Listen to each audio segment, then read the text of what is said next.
The fintech giants you didn't see coming, and they are not startups. A common notion is that traditional banks would fade in Nigeria's fintech boom. But what if they don't? What if they morphed into something else and started beating startups at their own game? Here is something interesting. Two of Nigeria's biggest banking groups, AXS and GTCO, quietly processed over 76.5 trillion naira in digital payments last year through fintech's arms most people probably haven't heard about. And if you run a business, build tech, or simply move your money with your phone, this shift directly affects you. Let me break it down for you. In 2020, digital payments in Nigeria was around 3 trillion naira.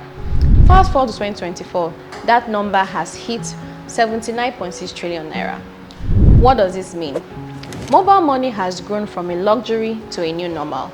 And it's not just the startups riding the wave. Two big banks decided to stop being slow and start building.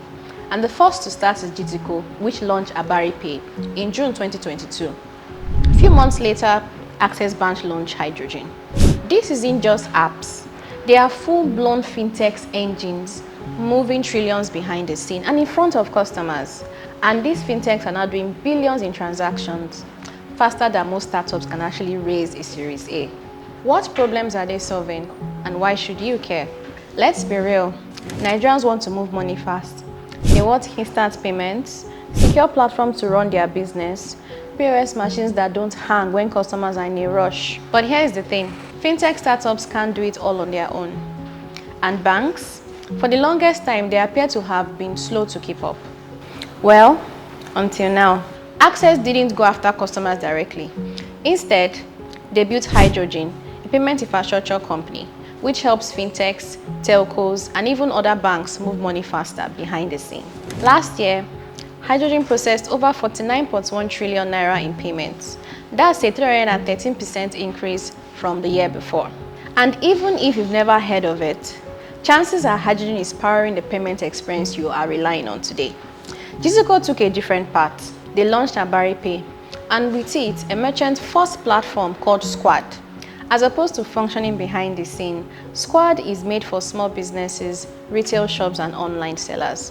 Since 2022, they signed up more than 30,000 merchants across Nigeria and processed 27.4 trillion naira in payments in 2024 alone. Now, GTCO's CEO, during their investment call in April, said when a bank with 37 million customers gets fintech right, it's game over.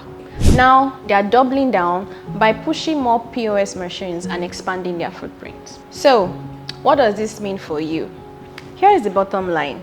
Your money moves faster, running a business gets easier, you get more reliable ways to buy, sell, or build online. The big banks are no longer slow. In some ways, they are leading. This change isn't happening in a vacuum. Nigeria has seen one of the sharpest decline in cash use globally, down 59% in 10 years, according to global payment company WorldPay. Another data from NIMS shows that mobile money volume grew from 130 million transactions in 2020 to 3.9 billion in 2024. Why? Use of smartphones, fintech adoption, cashless policy by the CBN, and instant payment rails. We've entered the click era. Cash is no longer key. While this is good news for the fintechs, the stakes are high. Fintechs like OPay, PalmPay, MoneyPoint, Kuda are still growing fast and on brand equity among young digital savvy Nigerians. Meanwhile, the CBN is tightening its grip on the sector with strict KYC rules, higher capital thresholds, and scrutiny on transaction fees. According to a Lagos-based analyst, merchant retention and platform stickiness will be critical.